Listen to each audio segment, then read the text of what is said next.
Hello and welcome to a very special episode of Sword Buddies, our super social distanced Sword Buddies, as Justin is now in Washington. Washington. How is it, my friend? It is a gorgeous place. Every day I wake up, it is barely over 30 degrees. And then within 2 hours, it is sunny and in the 50s. It's been gorgeous, clear spring weather. I wake up every day and the birds are singing over my trailer. Yes, I am living in a trailer. It is actually quite nice. It's about the size of like a New York studio apartment. It has a kitchenette, a bedroom, and a living room, two TVs.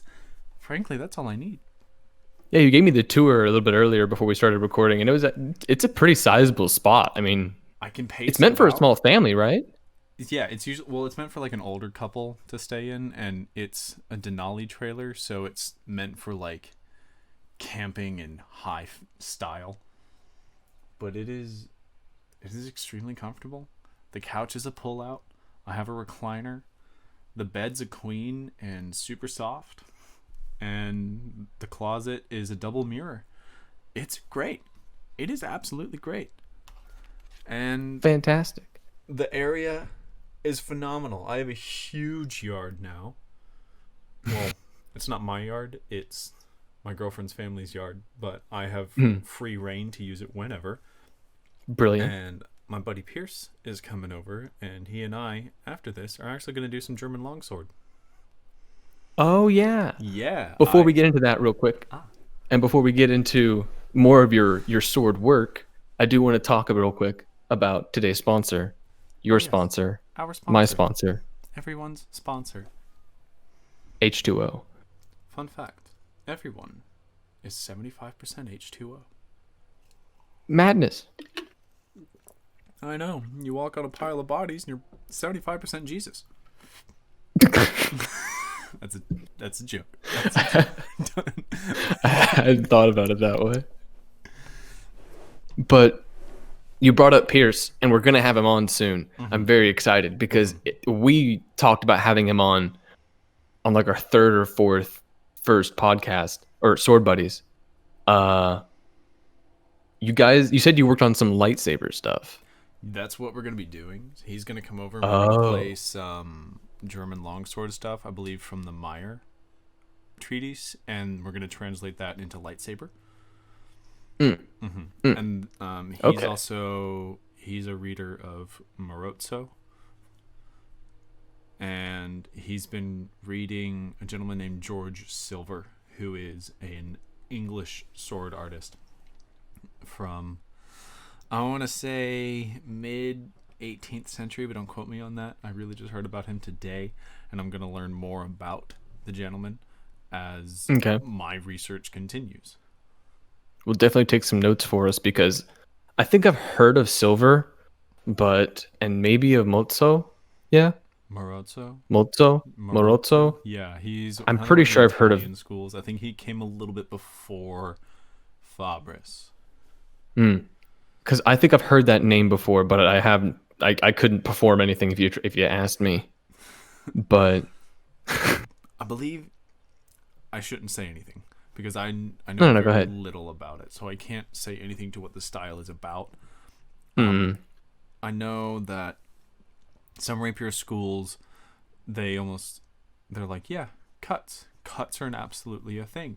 You should cut. It's what you do with a sword. And Fabris is like, you can cut, but you're gonna get stabbed. Yeah, It's faster. It's faster to it stab is. someone. It's less effort too. It's a smaller tempo because all it is thrust. You can thrust someone just by stepping forward, but with a cut, you have to use your joints and you have to actually send the blade. And so all that as a single tempo is going to take way too long, and by the time I'm here, I'm stabbed there. Yeah. And things that have a longer tempo are going to give your opponent more opportunities to throw more time between strikes, which can end the fight or give them the upper hand. They can also they can see it coming, especially if you have to withdraw like that, because as soon as that blade withdraws, I better create space. Yeah, exactly. How does that work? Because I know your system is entirely cuts. So how does it work showcasing what move you're gonna do? Well, we had talked previously once about keeping an eye on that wrist of the opponent's movements, which is still a part of it, but especially with the overhead cuts that the katana is really famous for, Mm-hmm. the really strong overhead strikes. Um, if you beat someone as they're coming down or as they're bringing their sword up uh, above their head to get ready, if you can stop their wrists, if you can, there's a certain technique uh, where as they're coming down, you one-handed cut stop into their hands. Yeah. Okay. And after they get cut, the only really thing to do you really can do besides taking a step back is do what? Bring your arms back. Mm-hmm. And so when you bring your arms back, my head's open for you to just already cut again. So, So if you're following through, it's cut, cut. bam.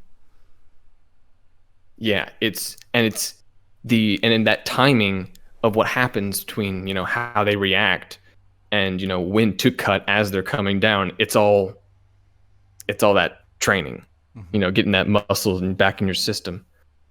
But oh man, I was gonna ask something, and this is a pointed question Hot take. because you were bringing up uh, personal practice and doing more rapier work because I'm also trying to. The house sounds like it's falling apart. It's not. It's just the air conditioner. But I'm using that ball on a string in the garage Oh, because nice. if I wanted to work on my point work, how would you go about it? The advice I got from my instructor was to not practice on a bag.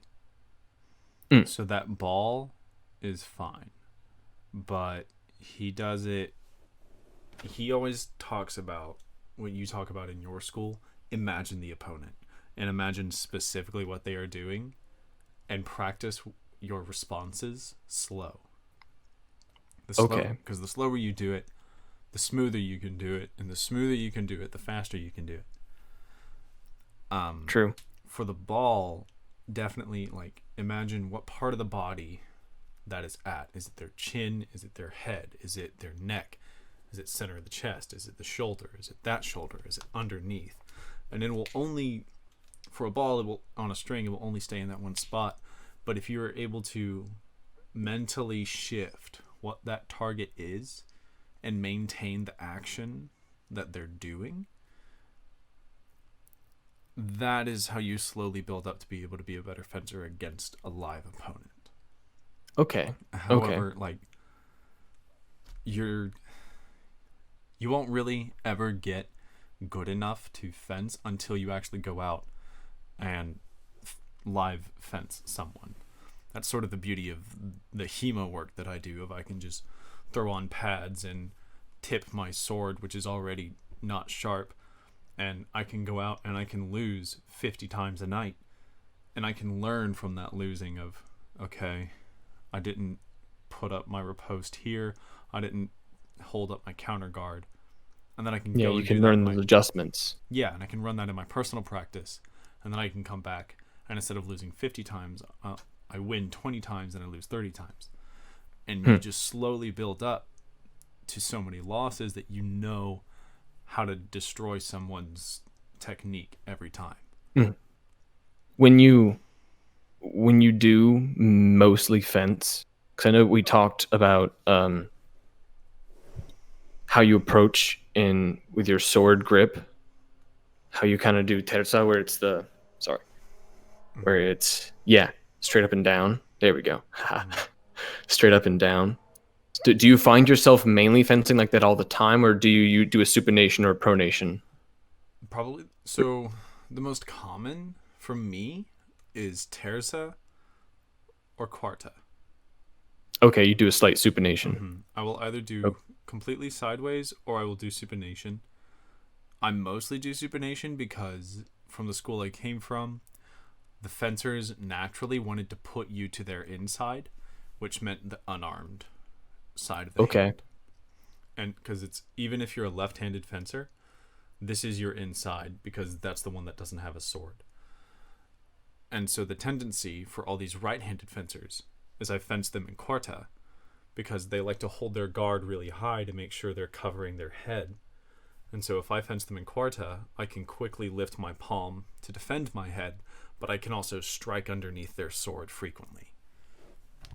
Okay, just kind of let it fall onto them. Yeah. And because most of the time, if they want to commit to something, all I have to do is extend my arm and do a slight retreat or a slight girata, and they will fall onto the tip of my blade. Okay, cool. Stabbing themselves, and that's an easy win for me. Okay, so practicing more in that terza grip, imagining what the ball is on the person, and what about footwork? Anything in particular? Well, I know a little bit of footwork. I guess I could keep More on stance. practice on. My More on the teacher, stance. Before I left the school, I only left because I moved, but Yes. I am going to continue this practice of this specific treatise because I really like it. Well, hopefully eventually you start your own. That is the ultimate goal. I want to train for a few more months and get confident on my own, and then anyone who's curious or just is interested in also doing the research or has done any of the research, let's create a school and come together, and when we get skilled enough, let's start teaching amateurs. Or not amateurs, but newcomers to the art. I don't know too many professional Fabris fencers, if any. Well, maybe you'll be the first. Who knows? But what I was going to say is that my teacher always encouraged a very low stance. Like in some of the footage that you can find for the school, Scoula Di Fabris, SCUOLADISFABRIS on Instagram, you will see a lot of guys standing very straight up and down. It occurs to me I can probably stand up. You could just demonstrate.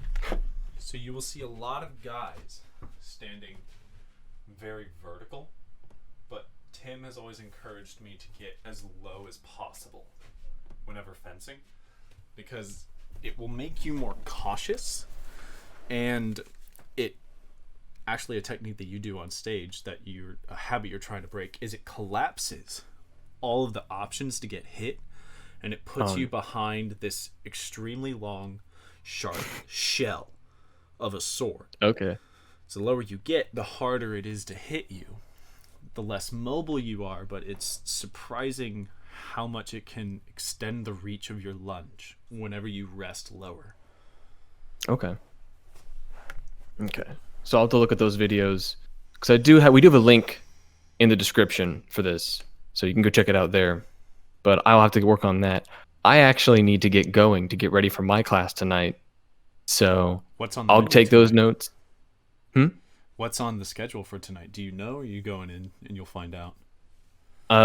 Wednesday I've started going through a very advanced form of sitting forms that they're not super difficult, because I've done a lot of the techniques before, but the way that they are done now, like there's one where we attack 4 opponents, so we change our direction 4 times, and it's very simple when you're standing, but now it's on the ground, so you have to shift and switch your legs and move them while keeping your hips and shoulders relaxed and aligned to move and strike.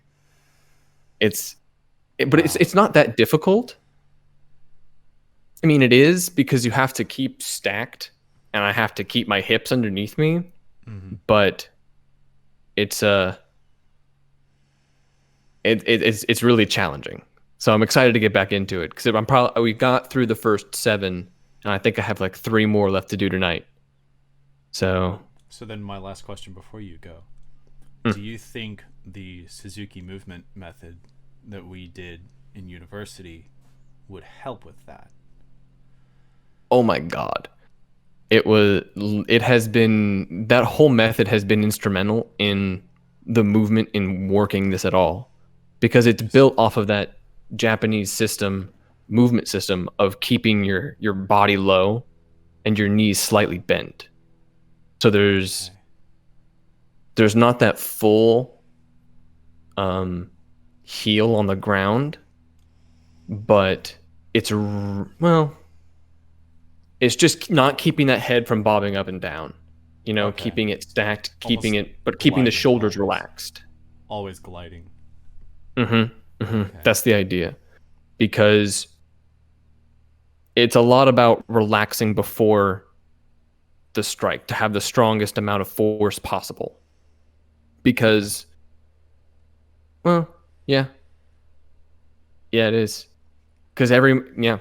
Sorry, Maintaining had a little main discussion with myself in there in my head, but Glad I I could need hear to go that. get ready for class. Justin, it's so good to see you. I'm Totally. excited for next time when we have Yes. Pierce on here, and maybe you guys could show a little bit of like a demonstration of what you guys were working on too. We'll see. We'll have to figure out a setup because this was a bit of an obstacle to get done. But True. Yeah, we'll figure it out. All right. I love you, man. love you. See you I'll next see time. you next time.